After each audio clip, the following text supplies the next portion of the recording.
Remue ménage. Remue ménage.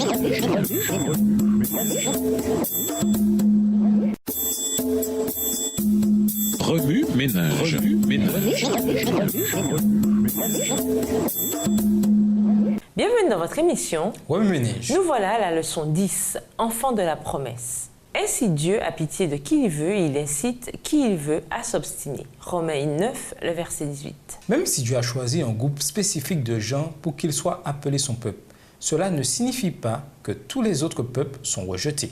Ces voies sont justes et équitables. Nous vous invitons à lire Romains 9. Ok maman, réplique le petit Benjamin. Il essuie bravement les larmes roulant sur ses joues criblées de taches de rousseur, puis avale avec difficulté. Dans ses grands yeux bruns, on lit une foi inébranlable en les paroles de sa mère. Soudain, il lève son petit doigt et balbutie.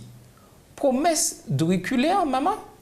Bien que n'ayant que 4 ans, Benjamin comprend le caractère sacré d'une promesse. Il sait qu'une alliance souveraine a été faite entre lui et sa mère. Son petit cœur en est tout heureux et il continue joyeusement sa vie, sachant que maman sera fidèle à sa promesse. Maintenant, imaginons un autre petit enfant. Bien que cette femme ne soit pas sa mère, il vient tout de même réclamer la promesse faite à Benjamin. Et elle l'accomplit tout aussi fidèlement que pour Benjamin. Peut-on qualifier d'injuste cette mère qui fait une promesse aussi bien à un enfant qui n'est pas le sien qu'à son propre enfant? C'est là la question à laquelle Paul dut faire face lorsqu'il rédigea les paroles suivantes. C'est-à-dire, ce ne sont pas les enfants nés conformément à l'ordre naturel qui sont les enfants de Dieu. Seuls les enfants nés conformément à la promesse de Dieu sont considérés comme les vrais descendants. Romains 9, verset 8. Peut-on qualifier Dieu d'injuste? En tout cas, si je m'étais retrouvé dans cette situation, j'aurais sans doute posé cette question. Peut-être devrions-nous examiner le concept des enfants de la promesse à partir d'une autre perspective. L'une de mes amies s'est jointe récemment à la grande famille de Dieu. Sa joie d'en découvrir davantage sur l'amour de Jésus m'encourage énormément. J'ai compris que la promesse du salut a été faite autant à elle qu'à moi, qui suis né au sein d'une famille croyante. Venons-en maintenant à cette déclaration quelque peu controversée de Paul. Comme le déclare l'Écriture, j'ai aimé Jacob, mais j'ai repoussé Ésaü, Romains 9, verset 13. Comment un Dieu d'amour, un Dieu juste peut-il dire une telle chose? C'est injuste. Mais Dieu est-il injuste? Paul n'esquive pas cette question, verset 14. Que faut-il en concluant? Dieu serait-il injuste? Certainement pas. L'apôtre fait tout son possible pour montrer clairement que Dieu a choisi Jacob et a rejeté Ésaü indépendamment de tout ce qu'il ferait, afin que demeure le projet de Dieu qui est selon son choix. Au verset 11. Il explique qu'en tant que souverain de l'univers, Dieu accomplit toujours ce qu'il a résolu de faire. Cette semaine, alors que nous étudions cet important chapitre, nous découvrirons que Dieu a un plan parfait pour son peuple, un plan juste et équitable. Au revoir. Et à demain si Dieu veut. Remue ménage. Remue ménage.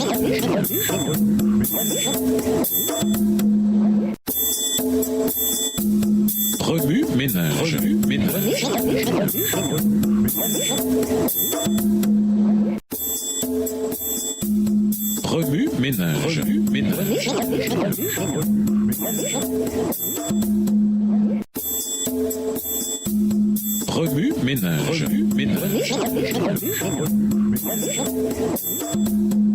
Bienvenue à votre émission Remue ménage. Voilà la leçon de dimanche. Foi vivante égale justice. Avant que tu ne fusses créé, je te connaissais. Lisons Romains 9, les versets 1 à 5. Romains 9, les versets 1 à 5. « Je dis la vérité en Christ, je ne mens point. Ma conscience m'en rend témoignage par le Saint-Esprit. J'éprouve une grande tristesse et j'ai dans le cœur un chagrin continuel, car je voudrais moi-même être anathème et séparé de Christ pour mes frères, mes parents selon la chair, qui sont israélites, à qui appartiennent l'adoption et la gloire et les alliances et la loi et le culte et les promesses et les patriarches, et de qui est issu selon la chair le Christ qui est au-dessus de toutes choses. Dieu béni éternellement. Amen. Nous avons été choisis avant la création pour être saints et irréprochables. Paul a un grand chagrin. Son cœur est lourd pour le peuple d'Israël. En ce qui nous concerne, une pensée, une interrogation ne nous quitte jamais. Sommes-nous dignes? Dignes d'une promotion? Des bénédictions que nous recevons? Et plus important encore, suffisamment dignes pour faire partie des élus de Dieu? Dieu, avons-nous appris, séparera les brebis d'avec les boucs, le blé d'avec l'ivraie, mais jamais nous ne saurons à quelle catégorie nous appartenons, à moins d'accepter que Jésus seul nous procure le salut. Avoir part ou être digne. Lisons Romains 6, versets 9 à 15. Romains 6, versets 9 à 15. Sachant que Christ ressuscité des morts ne meurt plus, la mort n'a plus de pouvoir sur lui, car il est mort, et c'est pour le péché qu'il est mort, une fois pour toutes. Il est revenu à la vie, et c'est pour Dieu qu'il vit. Ainsi, vous-même, regardez-vous comme mort au péché, et comme vivant pour Dieu en Jésus-Christ. Que le péché ne règne donc point dans votre corps mortel, et n'obéissez pas à ses convoitises. Ne livrez pas vos membres au péché, comme des instruments d'iniquité, mais donnez-vous vous-même à Dieu, comme étant vivants de mort que vous étiez, et offrez à Dieu vos membres, comme des instruments de justice, car le péché n'aura point de pouvoir sur vous, puisque vous êtes non sous la loi, mais sous la grâce. Quoi donc? Pécherions-nous parce que nous sommes non sous la loi, mais sous la grâce? Loin de là. La parole de Dieu n'a pas failli. Elle ne se base pas sur notre ascendance physique, mais plutôt sur le fait d'être les enfants de la promesse. Que faut-il en conclure? Dieu serait-il injuste? Certainement pas. Romains 9, le verset 14. Nous avons tous part à la miséricorde divine. Cependant, cela ne nous rend pas forcément dignes de la recevoir. Dans de nombreux scénarios de la vie, n'estimons-nous pas qu'on nous doit quelque chose? À combien plus forte raison devrions-nous estimer important de recevoir la miséricorde et la grâce? Notre Dieu est juste. Psaume 25, le verset 8 nous l'assure. Les chrétiens sont remplis de courage, car Dieu ne se contredit pas. Nous ne sommes que l'argile. Lisons Ésaïe 55, les versets 8 et 9. Ésaïe 55, les versets 8 et 9. « Car mes pensées ne sont pas vos pensées, et vos voix ne sont pas mes voix, dit l'Éternel. Autant les cieux sont élevés au-dessus de la terre, autant mes voix sont élevées au-dessus de vos voix, et mes pensées au-dessus de vos pensées. » Romains 9, verset 15 dit « J'aurai pitié de qui je veux avoir pitié, et j'aurai compassion de qui je veux avoir compassion. » Et Ésaïe 55, verset 8 « Ce que je pense n'a rien de commun avec ce que vous pensez, et vos façons d'agir n'ont rien de commun avec les miennes. » Avons-nous de la difficulté à pardonner à quelqu'un qui nous a fait du tort? Lorsqu'une personne nous offense, nous sommes prompts à l'écarter. Mais si elle s'excuse, il nous est plus difficile d'accepter ses excuses et de lui pardonner. Avant d'examiner la question de la grâce et des œuvres, nous devrions examiner le pardon, notre propre besoin d'être pardonné et croire vraiment que nous le sommes. Dieu peut nous utiliser quelle que soit notre souillure et notre abattement. Allons-nous le laisser faire? Comme le dit Romains 9, verset 21, le potier peut faire ce qu'il veut avec l'argile. À partir de la même pâte, il peut fabriquer un vase précieux ou un vase ordinaire. Cela montre que Dieu nous utilisera pour des desseins plus élevés et plus grands, mais seulement à condition que nous le lui permettions. Le reste du reste. Lisons Romains 9, les versets 24 à 29. Romains 9, les versets 24 à 29. Ainsi nous a-t-il appelés non seulement d'entre les Juifs, mais encore d'entre les païens. Selon qu'il le dit dans Osée, j'appellerai mon peuple celui qui n'était pas mon peuple, et bien-aimé celle qui n'était pas la bien-aimée. Et là où on leur disait, vous n'êtes pas mon peuple, ils seront appelés fils du Dieu vivant. Ésaïe, de son côté, s'écrit au sujet d'Israël. Quand le nombre des fils d'Israël serait comme le sable de la mer, un reste seulement sera sauvé. Car le Seigneur exécutera pleinement et promptement sur la terre ce qu'il a résolu. Et, comme Ésaïe l'avait dit auparavant, si le Seigneur des armées ne nous eût laissé une postérité, nous serions devenus comme Sodome, nous aurions été semblables à Gomorrhe. Nous lisons dans 2 Pierre 1, le verset 10, « C'est pourquoi, frères, efforcez-vous encore plus de prendre au sérieux l'appel que Dieu vous a adressé et le choix qu'il a fait de vous, car en faisant cela, vous ne tomberez jamais dans le mal. » Nous nous considérons nous-mêmes comme étant l'Église du reste. Qu'est-ce qu'un reste? C'est ce qui est laissé derrière après que la majeure partie a été prise. Nous sommes considérés comme étant l'Église du reste et donc les quelques fidèles qui resteront. Romains 9, verset 27 dit, de son côté, Ésaïe s'écrit au sujet du peuple d'Israël. Même si les Israélites étaient aussi nombreux que les grains de sable au bord de la mer, c'est un reste d'entre eux seulement qui sera sauvé. Il nous est dit que parce que seulement quelques-uns seront laissés, nous devons encore plus prendre au sérieux l'appel que Dieu nous a adressé et le choix qu'il a fait de nous. Cela signifiant que nous devrions faire l'impossible pour faire partie de ce reste. Serait-ce donc à dire que nous sommes sauvés par les œuvres et non par la foi, la grâce? Si nous sommes de bonnes personnes sans la grâce de Dieu, quelle est notre situation? La justice pour les gentils aussi. Nous vous invitons à lire Romains 9, les versets 30 à 33. Parfois, il nous est plus facile de nous focaliser sur nos œuvres pour être purifiés ou pour nous repentir, parce que nous en voyons physiquement le résultat. Avec la foi, c'est plus difficile. Comme elle n'est pas tangible, nous avons du mal à saisir qu'elle peut nous sauver. Cependant, foi et œuvre marchent main dans la main. Nous ne pouvons avoir l'une sans les autres. Dès que nous croyons que nous sommes sauvés par grâce et que nous réclamons de cette promesse, nous voulons immédiatement être bons et faire le bien. Cela se produit tout naturellement.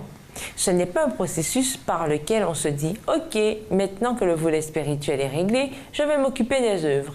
Voyons un peu, j'ai accompli tant d'heures de ceci et tant d'heures de cela. » Il y a aussi ceux qu'on qualifie de non-croyants. Ils n'ont pas notre foi, mais ont bon cœur. Alors que nous considérons leur exemple, nous pouvons comprendre ce que dit Romains 9, les versets 30 et 31.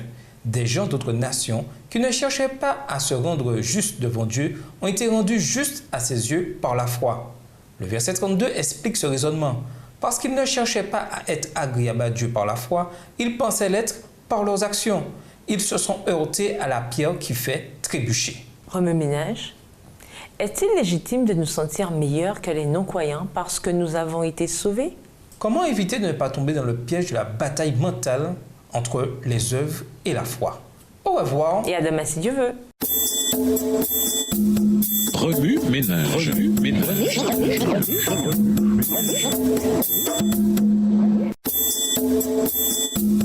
Remue-ménage. Remue-ménage.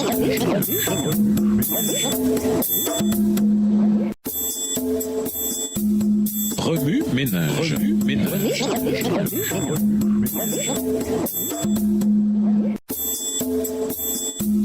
Remue-ménage. Remue-ménage.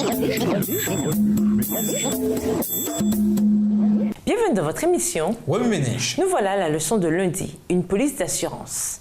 Lisons 2 Pierre 1, le verset 10. 2 Pierre 1, verset 10. C'est pourquoi, frères, appliquez-vous d'autant plus à affermir votre vocation et votre élection, car en faisant cela, vous ne broncherez jamais. Le Christ a payé le prix de l'élection pour chaque être humain. Personne ne doit être perdu. Tous ont été rachetés. À ceux qui reçoivent le Christ comme sauveur personnel sera accordée la puissance de devenir fils et filles de Dieu. Dieu nous a tous procuré une assurance vie éternelle. Celui que Dieu élit, le Christ le rachète. Le Sauveur a payé le prix de la rédemption de chaque âme. De la part du Rédempteur qui nous a choisis dès la fondation du monde, nous recevons la police d'assurance qui nous donne la vie éternelle. Il ne s'agit pas d'une police d'assurance dont la somme sera reçue par quelqu'un d'autre après votre mort, mais d'une police qui vous assure une vie à la mesure de celle de Dieu, la vie éternelle même. Oh, quelle assurance, quelle espérance! Révélons au monde que nous recherchons un pays meilleur, un pays céleste même. Le ciel a été fait pour nous et nous voulons y avoir une place. Ne permettons à rien de nous séparer de Dieu et du ciel. On se prépare en vue du retour du Christ en exerçant, avec son aide, les plus hautes qualités. Toute jeune personne a la possibilité d'édifier un caractère d'une structure magnifique. Mais pour cela, il faut absolument se maintenir tout près de Jésus. Lui seul est notre force et notre succès. Nous ne devons pas compter sur nous-mêmes un seul instant. Dieu adresse à tous les jeunes cette invitation. Mon fils, donne-moi ton cœur. Proverbe 23, verset 26. Je le conserverai pur. J'exaucerai ses souhaits en lui donnant le vrai bonheur. C'est parce que Dieu cherche le bonheur des jeunes qu'il leur demande de lui confier leur cœur pour que toutes les facultés de l'être que Dieu a donné soient conservées en pleine vigueur, en parfaite santé. Songez que vous êtes la propriété du Seigneur, achetée au prix des souffrances et de l'agonie du Fils de Dieu. Le Seigneur Jésus réclame vos services. Il vous aime. Si vous doutez de son amour, regardez au calvaire. La lumière qui entoure la croix vous montre l'immensité de l'amour qu'aucune langue ne saurait exprimer. Faisons une étude diligente des commandements de Dieu. Montrons ensuite que nous sommes des enfants obéissants. En persévérant dans l'œuvre entreprise, vous irez de victoire en victoire. Instruisez-vous avec un but bien défini. Ne perdez pas de vue un idéal élevé. Ainsi, vous ferez toujours plus de bien et vous refléterez la gloire de Dieu. Remue-ménage. Lisez 2 Pierre 1, le verset 10. Quel changement devez-vous faire dans votre vie pour prendre au sérieux l'appel que Dieu vous a adressé et le choix qu'il a fait de vous? Nous croyons que nous sommes les enfants de la promesse. Quel conseil pouvez-vous donner à un ami qui a perdu espoir? Au revoir. Et à demain si Dieu veut. Remue ménage. Remue ménage.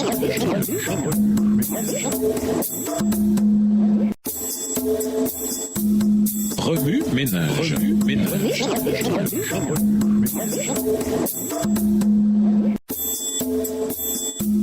Remue ménage. Remue ménage.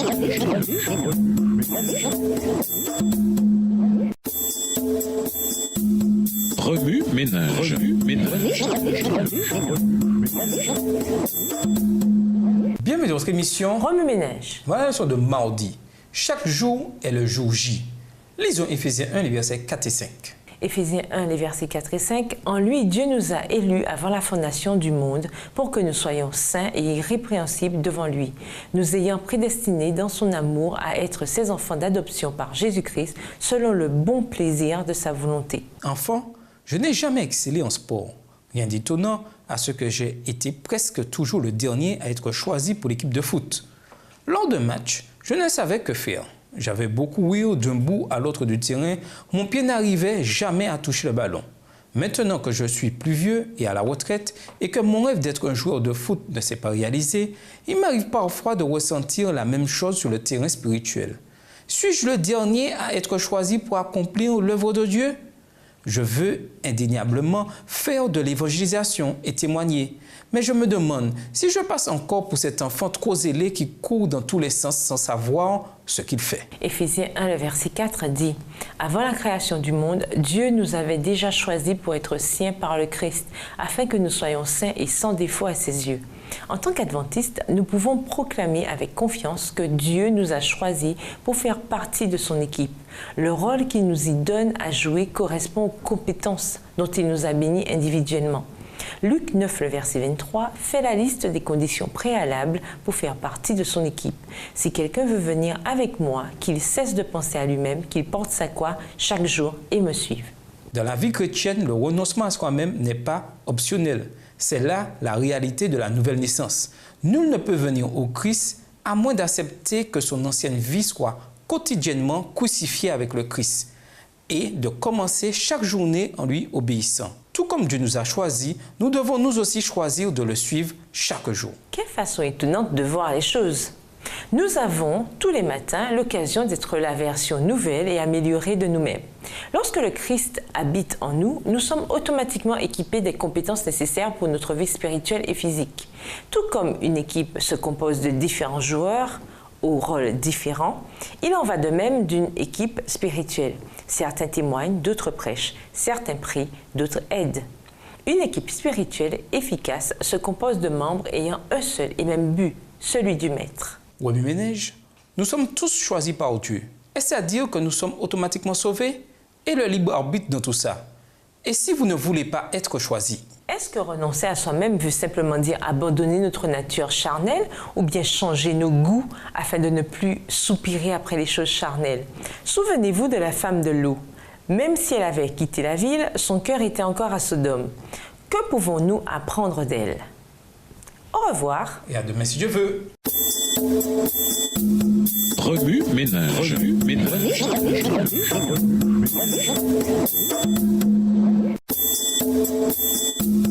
Remue ménage. Remue ménage.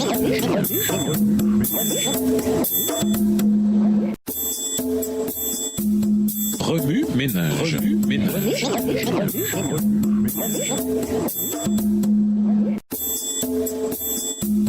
Remue ménage. Remue ménage. Bienvenue dans votre émission. Remue-ménage. Nous voilà à la leçon de mercredi. Une foi morte ou vivante?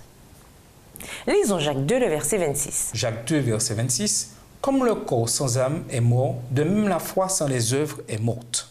Jésus est mort pour tous, pour vous, pour moi, pour toute autre personne. Qu'en est-il alors de tous ceux qui ne sont pas conscients de ce grand sacrifice? Jésus est aussi mort pour eux.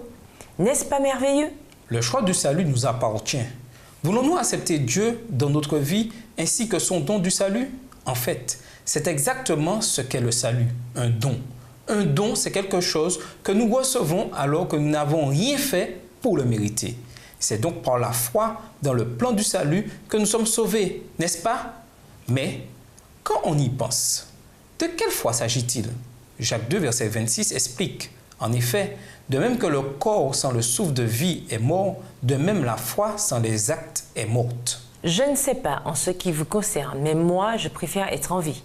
Alors, que faire pour obtenir une foi vivante? La foi qui ne fait rien est morte. Alors, faisons quelque chose. Et que sommes-nous censés faire exactement? Matthieu 28, les versets 19 et 20 répond à cette question. Allez donc auprès des gens de toutes les nations et faites d'eux mes disciples. Baptisez-les au nom du Père, du Fils et du Saint-Esprit et enseignez-leur à pratiquer tout ce que je vous ai commandé. Et sachez-le, je vais être avec vous tous les jours jusqu'à la fin du monde. C'est l'une des dernières choses que Jésus a dites à ses disciples. Il s'agit du mandat évangélique. Un mandat, c'est une mission qui, une fois acceptée, doit être accomplie. Notre tâche consiste donc à partager ce que nous savons. Jésus est mort pour nous et nous sauve de la mort éternelle. Cette bonne nouvelle nous remplit d'espérance. Personne d'autre ne possède cette même espérance d'un avenir au ciel. Ne désirez-vous pas la partager avec vos semblables? Remue-ménage. Jésus nous a dit d'apporter l'évangile à toutes les nations. Y a-t-il des endroits plus près de vous où vous pouvez parler de Jésus? De quelle façon pouvez-vous parler de Jésus et du salut à vos semblables? Au revoir. Et à demain si Dieu veut. Remue-ménage. Remue-ménage.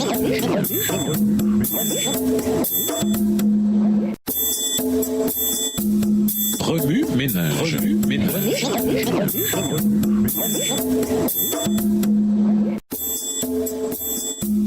Remue-ménage. Remue-ménage.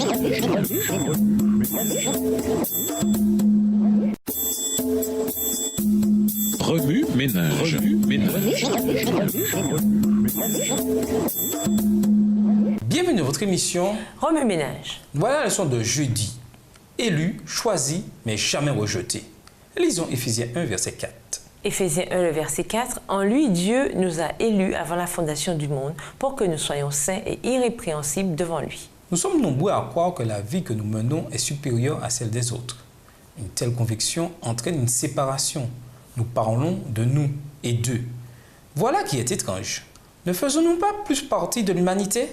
Ne nous séparons-nous pas des autres en raison de la couleur de notre peau, de nos croyances ou même de notre style de vie? Nous choisissons d'être dans notre propre ligue, mais nous oublions que nos semblables sont nos frères et nos sœurs. Les Écritures disent que s'ils invoquent le Seigneur, il les bénira. Et il en va de même pour vous. En ce sens, nous sommes tous égaux. Dieu nous aime tous et veut que nous soyons tous au ciel avec lui. S'il est vrai qu'il élit certaines personnes pour accomplir différents aspects de son œuvre, en revanche, en ce qui concerne le salut, tout individu qui invoquera le nom du Seigneur sera sauvé. Dieu ne choisit pas ceux qui iront au ciel. Tous ont l'occasion d'y aller. Le sang de Jésus nous couvre tous, ce qui signifie que si nous lui demandons de nous pardonner, il effacera notre culpabilité et notre honte. Nous ne sommes ni supérieurs ni inférieurs à nos semblables parce que nous sommes tous pécheurs. La seule différence, c'est que nous menons une vie agréable à Dieu, témoignant ainsi à tous qu'il y a un Dieu au ciel qui veille sur nous avec amour. Romains 8, verset 32 dit « Il n'a pas épargné son propre Fils, mais il l'a livré pour nous tous. Comment ne nous donnerait-il pas tout avec son Fils ?» Regardons bien autour de nous. Dieu nous aime. C'est grâce à lui que nous nous réveillons chaque matin. Il nous a entourés de gens qui prennent soin de nous et nous aiment, même quand nous oublions sa présence divine. Il veut que nous partagions le message de l'espérance avec ceux que nous rencontrons, parce qu'en ce monde, les gens ne discernent plus de raison de vivre. Cela explique pourquoi ils poursuivent l'argent et les plaisirs mondains. Ils ont besoin de remplir un vide intérieur et de donner un sens à leur vie. Si nous donnons notre cœur à Dieu, nous trouverons bientôt que la vie vaut la peine d'être vécue. Nous découvrirons que Dieu nous a donné un objectif qu'il vaut la peine d'atteindre. Accomplissons de notre mieux chaque tâche qui nous est confiée. Travaillons d'arrache-pied pour la gloire de Dieu. C'est pourquoi, frères, efforcez-vous encore plus de prendre au sérieux l'appel que Dieu vous a adressé et le choix qu'il a fait de vous. Car, en faisant cela, vous ne tomberez jamais dans le mal. De Pierre 1, verset 10. Faisons de notre mieux en toutes choses. Engageons-nous envers Dieu dans tout ce que nous faisons. et répandons sa parole avec amour par le biais de nos capacités. C'est ainsi que nous pourrons hâter le retour de Jésus. Remue-ménage. Pourquoi nous séparons-nous des non-croyants ou allons-nous même jusqu'à nous tenir loin des croyants dont les convictions diffèrent des nôtres? Comment pouvons-nous être satisfaits de travailler pour Dieu même s'il ne nous confie qu'une petite tâche? Comment pouvons-nous embrasser notre humanité et considérer nos semblables comme des amis plutôt que des ennemis? Au revoir. Et à demain si Dieu veut. Remue-ménage. Remue-ménage.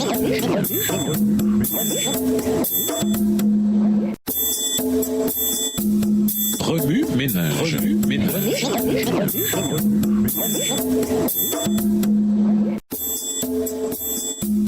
Remue-ménage.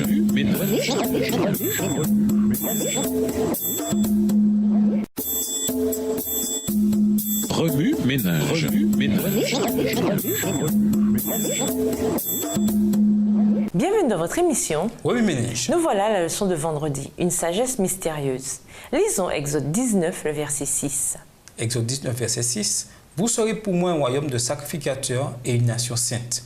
Voilà les paroles que tu diras aux enfants d'Israël. Pour conclure, Dieu opère de façon vraiment mystérieuse. Nous ne comprenons pas toujours pourquoi il fait ce qu'il fait, mais parce qu'il est amour, nous pouvons dormir sur nos deux oreilles. Dans son sermon intitulé « When God is silent », quand Dieu se tait, Jonathan Zita dit que tout ce qui est plus grand que la mort est une bénédiction. La grâce de Dieu est tellement grande, le Seigneur a pour plan ultime de restaurer la relation entre l'humanité et lui. Ma prière, c'est que vous permettiez à Dieu de vous utiliser dans son plan de rédemption.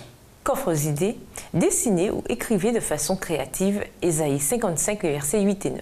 Jetez-y un coup d'œil lorsque vous êtes tenté de douter de Dieu et de ce qu'il fait dans votre vie. Faites une marche de prière dans votre collectivité. Arrêtez-vous à chaque église, mosquée, temple, etc. et priez pour les individus qui rendent un culte à Dieu à cet endroit. Demandez à une personne qui a été adoptée de vous raconter son expérience. Réfléchissez ensuite à Éphésiens 1, le verset 5. Écrivez à un employé de l'Église adventiste pour le remercier d'avoir accepté la responsabilité de partager l'Évangile et d'être utilisé par Dieu. Imaginez votre ministère de rêve pour partager la bonne nouvelle. Fixez-vous des objectifs pour que ce ministère se réalise au cours des prochaines années. Priez tous les jours à ce sujet. Pour aller plus loin, nous vous invitons à lire Romains 9, ainsi que dans le livre Prophètes et Rois, le chapitre 24, aux pages 225, 229 et 230, écrit par Ellen G. White, ainsi que le livre Patriarches et Prophètes, chapitre 19, les pages 184 à 186, livre écrit par Ellen G. White, et dans le livre The Hole in Our Gospel, la faille dans notre évangile, écrit par Richard Stearns. Au revoir. Et à demain si Dieu veut. Remue-ménage. Remue-ménage.